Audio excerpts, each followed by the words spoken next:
ท่านผู้ชมก็คือจะเป็นคลิปวิดีโอที่ว่าเป็นนักท่องเที่ยวต่างประเทศต่างชาติส่วนใหญ่ก็จะมาจากแถวยุโรปพวกท่านผู้ชมที่ว่าเพิ่นมาท่องเที่ยวอยู่ที่สปปลาวของพวกเขาแล้วก็ปกติส่วนหลายในฤดูฝนแบบนี้เขาก็จะเห็นประชาชนลาวพวกเขาโดยเฉพาะแมนชาวไฮชาวนาที่ว่าพากันดำนาปลูกข้าวแต่ว่าพิเศษกว่านั้นภาพนี้เป็นภาพที่ว่าสร้างความประทับใจก็คือได้มีนักท่องเที่ยวต่างชาติพากันมาดำนา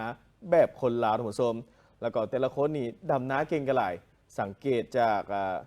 เพิ่นได้มีการดำน้าเป็นแถวแบบละเอียดงามดีท่านผู้ชมคือก็ว่าเป็นชาวนาแท้ๆเมื่อว่าเห็นภาพเหล่านี้แล้วก็แสนภูมิใจในความเป็นลาวแต่ว่าเป็นทางต่างชาติเป็นทางฝรั่งพวกเพิ่นที่ว่ายังมักวิถีชีวิตแบบคนลาวของพวกเขาซึ่งการดำน้าอยู่ที่ดอนนางลอยแขวงจำปาสักแห่งดังกล่าวนี้แม่นเกิดมาจากแนวความคิดของจานเป่าที่ว่าเป็นเจ้าของเงินผักได้นำพานักท่องเที่ยวมาเรียนรู้การดำรงชีวิตแบบคนลาวมาดำนาปลูกข้าวกับชาวบ้านใช้ชีวิตอยู่กับธรรมชาติซึ่งว่านักท่องเที่ยวก็บอกว่าเป็นครั้งทมิตรที่ว่า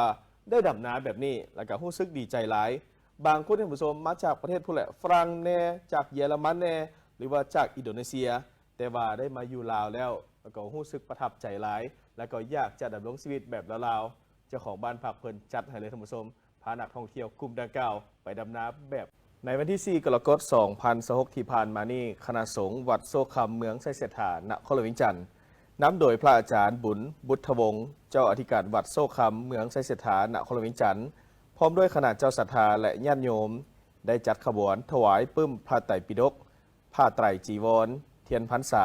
ต้นกระผึกและวัตถุฐานต่างๆอยู่ที่วัดเวียงผาแก้วมงคล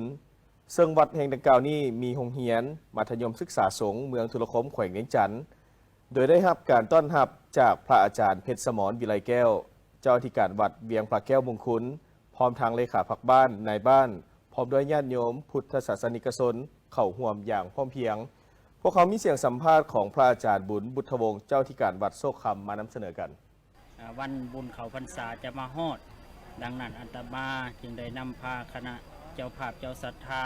คนขวายนำปึ้มพระไตรปิฎก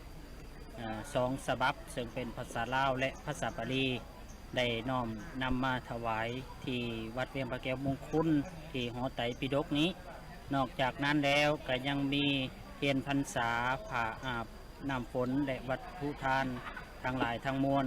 เพื่อเป็นการสร้างน้ำกระทำบุญก่อนที่จะเข้าพรรษาก็ถือว่าได้รับการต้อนรับอย่างอบอุ่นจากเจ้าภาพเจ้าศรัทธาอยู่ที่ทางบ้านเกินและก็ทางออกตนญาติโยมทางนครหลวงเวียงจันทร์ก็ได้ร่วมด้วยช่วยกันร่วมเหือร่วมแหงสละเวลามีคุณค่าสละปัจจัยร่วมกันบูชาปึ้มพระไตรปิฎกจนได้ครบและก็น้อมนำมาถวายในมื้อนี้และอีกประการหนึ่งก็ยัง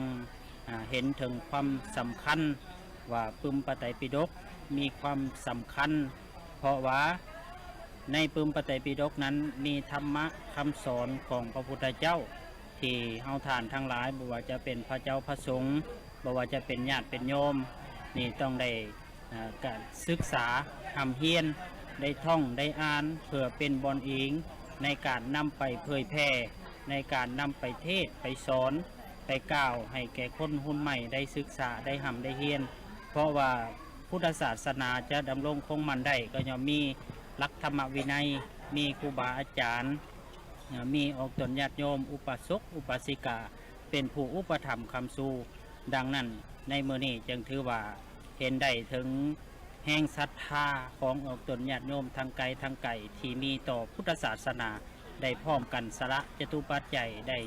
ซื้อปึ้มพระไตรปิฎกมาถวายในเทอนี้ก็เป็นการส่งเสริมเป็นการอนุรักษ์เป็นการเผยแพร่คำสอนของพระพุทธเจ้าจำนวน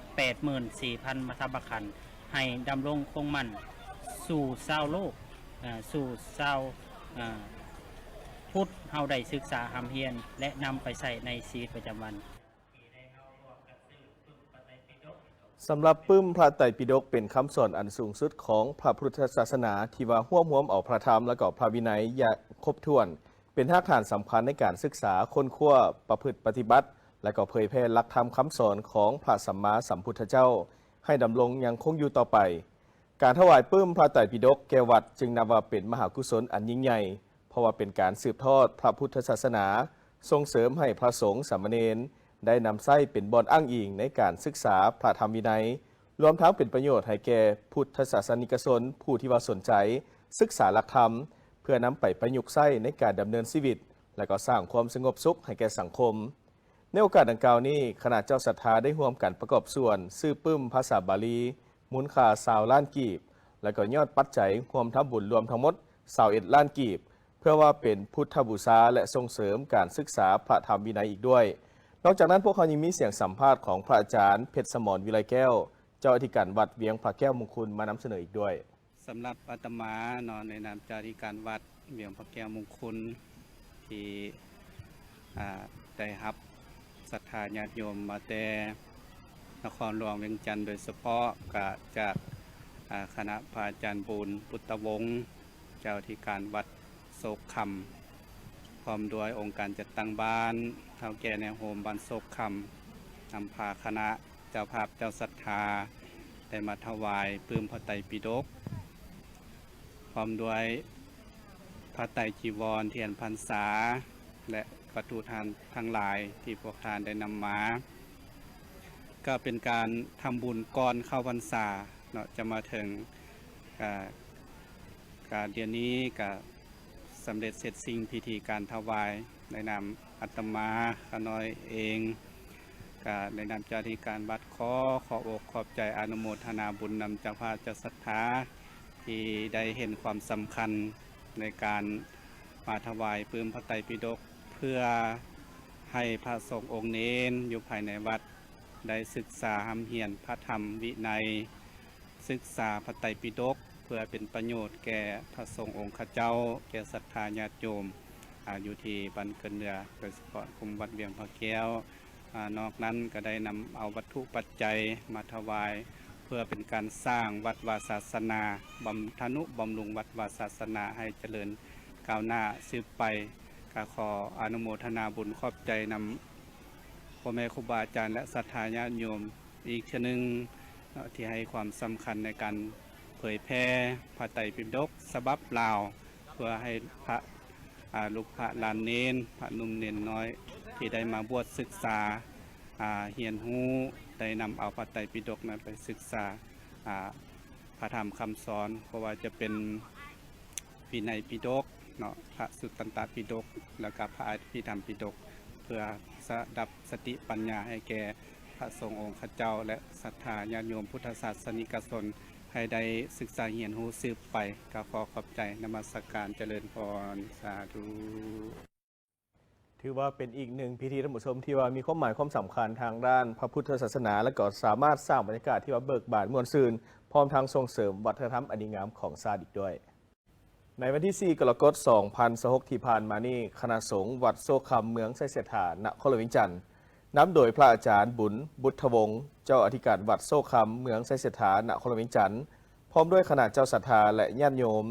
ได้จัดขบวนถวายปึ้มพระไตรปิฎกผ้าไตรจีวรเทียนพรรษาต้นกระพึกและวัตถุฐานต่างๆอยู่ที่วัดเวียงพระแก้วมงคลซึ่งวัดแห่งดังกล่าวนี้มีโรงเรียนมัธยมศึกษาสงฆ์เมืองทุรคมแขวงเวียงจันทร์โดยได้รับการต้อนรับจากพระอาจารย์เพชรสมรวิไลแก้วเจ้าอธิการวัดเวียงพระแก้วมงคลพร้อมทางเลขาพักบ้านนายบ้านพร้อมด้วยญาติโยมพุทธศาสนิกชนเข้าร่วมอย่างพร้อมเพรียงพวกเขามีเสียงสัมภาษณ์ของพระอาจารย์บุญบุตรวงศ์เจ้าอธิการวัดโซคำมานำเสนอกันวันบุญเขาพรรษาจะมาฮอดดังนั้นอาตมาจึงได้นำพาคณะเจ้าภาพเจ้าศรัทธาคนขวายนำปึ้มพระไตรปิฎก2 ฉบับซึ่งเป็นภาษาลาวและภาษาบาลีได้น้อมนำมาถวายที่วัดเวียงพระแก้วมงคลที่หอไตรปิฎกนี้นอกจากนั้นแล้วก็ยังมีเทียนพรรษาผ้าอาบน้ำฝนและวัตถุทานทั้งหลายทั้งมวลเพื่อเป็นการสร้างน้ำกระทำบุญก่อนที่จะเข้าพรรษาก็ถือว่าได้รับการต้อนรับอย่างอบอุ่นจากเจ้าภาพเจ้าศรัทธาอยู่ที่ทางบ้านเกินและก็ทางออกตนญาติโยมทางนครหลวงเวียงจันทร์ก็ได้ร่วมด้วยช่วยกันร่วมร่วมแหงสละเวลาอันมีคุณค่าสละปัจจัยร่วมกันบูชาปึ้มพระไตรปิฎกจนได้ครบและก็น้อมนำมาถวายในมื้อนี้ และอีกประการหนึ่งก็ยังเห็นถึงความสำคัญว่าปึมพระไตรปิฎกมีความสำคัญ เพราะว่าในปึมพระไตรปิฎกนั้นมีธรรมะคำสอนของพระพุทธเจ้าที่เฮาทานทั้งหลายบ่ว่าจะเป็นพระเจ้าพระสงฆ์บ่ว่าจะเป็นญาติเป็นโยมนี่ต้องได้การศึกษาทำเฮียนได้ท่องได้อ่านเพื่อเป็นบอนอิงในการนำไปเผยแพร่ในการนำไปเทศไปสอนไปกล่าวให้แก่คนรุ่นใหม่ได้ศึกษาได้หำได้เฮียนเพราะว่าพุทธศาสนาจะดำรงคงมันได้ก็ย่อมมีหลักธรรมวินัยมีครูบาอาจารย์มีออกตนญาติโยมอุปสกอุปสิกาเป็นผู้อุปถัมภ์คำสู่ดังนั้นในมื้อนี้จึงถือว่าเห็นได้ถึงแห่งศรัทธาของออกตนญาติโยมทางไกลทางไกลที่มีต่อพุทธศาสนาได้พร้อมกันสละจตุปัจจัยได้ซื้อปึ้มพระไตรปิฎกมาถวายในเทอนี้ก็เป็นการส่งเสริมเป็นการอนุรักษ์เป็นการเผยแพร่คำสอนของพระพุทธเจ้าจำนวน 84,000 มัทธมขันธ์ให้ดำรงคงมั่นสู่ชาวโลกสู่ชาวพุทธเฮาได้ศึกษาหำเฮียนและนำไปใช้ในชีวิตประจำวัน สำหรับปึ้มพระไตรปิฎกเป็นคำสอนอันสูงสุดของพระพุทธศาสนาที่ว่าร่วมเอาพระธรรมและก็พระวินัยอย่างครบถ้วนเป็นรากฐานสำคัญในการศึกษาค้นคว้าประพฤติปฏิบัติและก็เผยแพร่หลักธรรมคำสอนของพระสัมมาสัมพุทธเจ้าให้ดำรงยังคงอยู่ต่อไปการถวายปึ้มพระไตรปิฎกแก่วัดจึงนับว่าเป็นมหากุศลอันยิ่งใหญ่เพราะว่าเป็นการสืบทอดพระพุทธศาสนาส่งเสริมให้พระสงฆ์สามเณรได้นำไส้เป็นบอนอ้างอิงในการศึกษาพระธรรมวินัย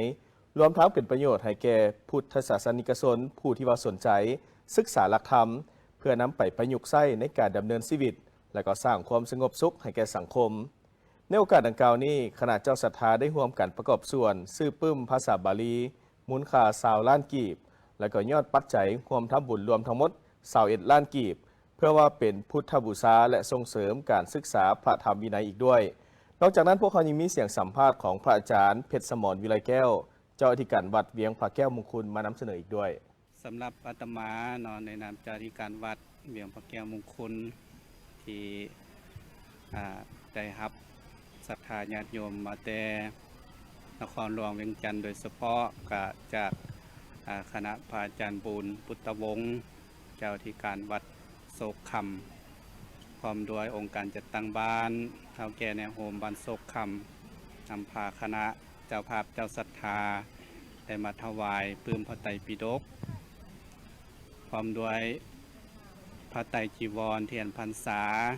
และประตูทานทั้งหลายที่พวกทานได้นำมาก็เป็นการทำบุญก่อนเข้าพรรษาเนาะจะมาถึงการเดือนนี้ก็สำเร็จเสร็จสิ้นพิธีการถวายในนามอาตมาขน้อยเองก็ในนามเจ้าธิการวัดขออกขอบใจอนุโมทนาบุญนำเจ้าภาพเจ้าศรัทธาที่ได้เห็นความสำคัญในการมาถวายปึ้มพระไตรปิฎกเพื่อให้พระสงฆ์องค์เน้นอยู่ภายในวัดได้ศึกษาหำเหียนพระธรรมวินัย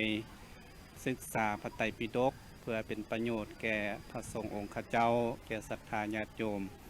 อยู่ที่บ้านเกินเหนือโดยเฉพาะคุมวัดเวียงพระแก้วนอกนั้นก็ได้นำเอาวัตถุปัจจัยมาถวายเพื่อเป็นการสร้างวัดวาศาสนาทนุบำรุงวัดวาศาสนาให้เจริญก้าวหน้าสืบไปก็ขออนุโมทนาบุญขอบใจนำพ่อแม่ครูบาอาจารย์และศรัทธาญาติโยมอีกเช่นหนึ่งที่ให้ความสำคัญในการเผยแพร่พระไตรปิฎกฉบับลาวเพื่อให้พระลูกพระหลานเนนพระนุ่มเนนน้อยที่ได้มาบวชศึกษาเฮียนฮู้ได้นำเอาพระไตรปิฎกนั้นไปศึกษาพระธรรมคำสอนเพราะว่าจะเป็นวินัยปิฎกเนาะพระสุตตันตปิฎกแล้วก็พระอภิธรรมปิฎกเพื่อสดับสติปัญญาให้แก่พระสงฆ์องค์ข้าเจ้าและศรัทธาญาติโยมพุทธศาสนิกชนให้ได้ศึกษาเฮียนฮู้สืบไปก็ขอขอบใจนมัสการพิธีดังกล่าวจัดขึ้นในท่ายอาทิตย์ผ่านมา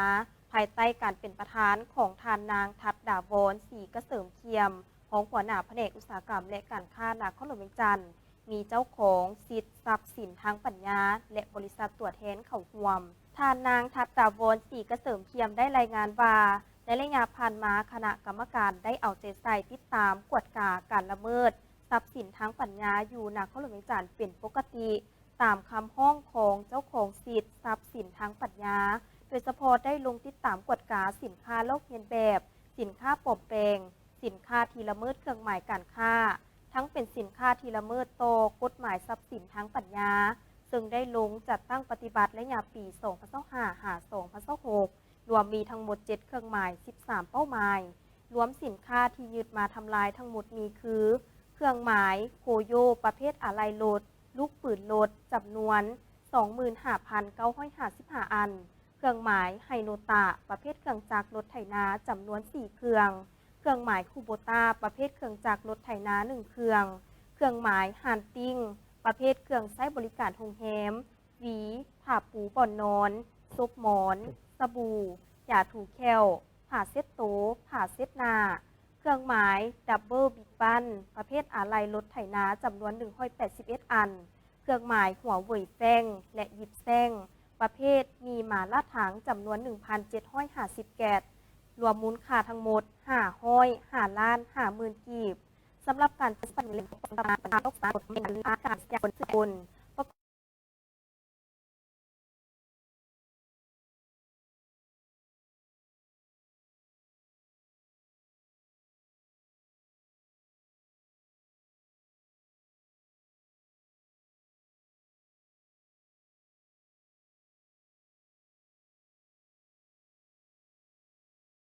สอบส่วนเข้าในการพัฒนาเศรษฐกิจสังคมของชาติหันเป็นอุตสาหกรรมและทันสมัย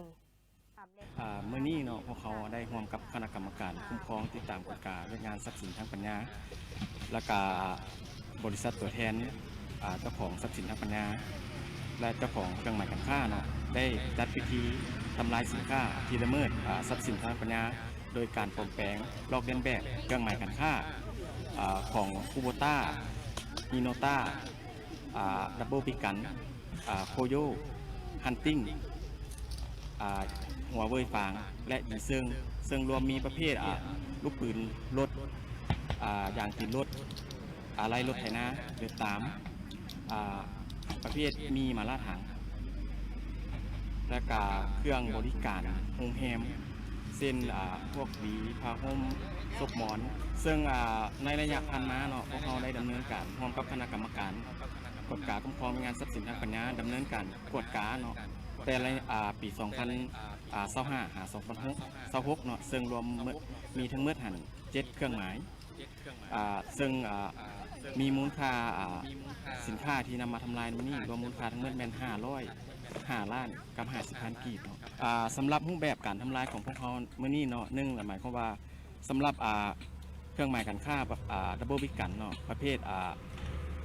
อย่างติดรถและก็อะไรรถไถนาเดินตามแม่นพวกเขาในนำไส้เมิ่นตัดกับมีตัดเนาะปาดยางเนาะตัวนี้เพื่อให้มันขาดและก็นำไส้กันบ่ได้สำหรับเครื่องหมายการค้าของโคโยประเภทลูกปืนรถแม่นพวกเขาในนำไส้ทูบจอดเนาะจี้เข้าไปเพื่อให้มันขาดเนาะโดยที่ว่าขาดอันฮุบทรงเนาะนำไส้บ่ได้เนาะตัวนี้และก็ประเภทเครื่องหมายการค้าของอันฮันติงประเภทเครื่องหมายบริการโรงแรมหมายความว่าพวกเขาได้นำไส้มีตัดเนาะตัดเพื่อให้ขาดออกเนาะตัวนี้ให้นำ สำหรับพิธีดังกล่าวได้จัดขึ้นในท้ายอาทิตย์ที่ผ่านมาอยู่ที่วัดบ้านลาดควายโดยการเข้าร่วมของทานคำเวยศรีหาคำห้องประธานคณะกรรมาธิการปกครองเมืองไซธานีมีหัวหน้าห้องการสาธารณสุขเมืองประธานสหพันธ์แม่หญิงเมืองเลขาหักฐานกลุ่มทางอนในบ้านอ้อมข้างและประชาชนเข้าร่วมดร.นางพุทธมณีธรรมวงศ์หัวหน้าโครงการลดพรการส่งเสื้อพยาธิไข่ยุงลายโดยการนำไส้ยุงโบบักเคียได้รายงานเกี่ยวกับการสร้างกระบวนการในครั้งนี้มีจุดประสงค์หลักเพื่อแนะไซลดพรอัตราการเจ็บเป็นและเสียชีวิตของประชาชนจากพยาธิไข้เลือดออกให้อยู่ในระดับต่ำสุดโดยเน้นใส่การปลุกระดมให้ทุกภาคส่วนในสังคมตั้งแต่อำนาจการปกครองบ้านองค์การจัดตั้งมหาชนตลอดฮอดพ่อแม่ประชาชนเข้าร่วมเป็นเจ้าการน้ำกันในกิจกรรมดังกล่าวซึ่งทีมงานแพทย์หมอและอาสาสมัครสาธารณสุขบ้าน หรือว่าอสบได้มีการลงติดตามและก็แนะนำประชาชนในแต่ละครัวเรือนให้พร้อมกันจัดตั้งปฏิบัติหลักการ5 ปออย่างเข้มงวดซึ่งประกอบมีปอเปลี่ยนน้ำในภาชนะที่บ่มีฝาปิดปอปิดฝาภาชนะใส่น้ำให้สนิทปอปล่อยปลาหานกยุงเพื่อว่ากินนอนน้ำยุงลายปอปรับปรุงสิ่งแวดล้อมอ้อมเฮือนบ่ให้มีน้ำขังและก็ปอปฏิบัติให้เป็นนิสัยทุกๆอาทิตย์พร้อมเดียวกันนั้นทางภาคส่วนที่เกี่ยวข้องยังได้มีการแจกย้ายยาฆ่าหนอนน้ำใส่ในโอ่งน้ำอยู่ตามจุดเสี่ยงจุดสถานที่สาธารณะโรงเรียนและก็เขตที่ว่ามีการรายงานการระบาดของพยาธิดังกล่าวอย่างทั่วถึงที่ว่าเป็นอีกหนึ่งของเวียกงานในการสาธารณสุขของทางด้านเมืองไซธานีที่ว่าได้มีการปลุกระดม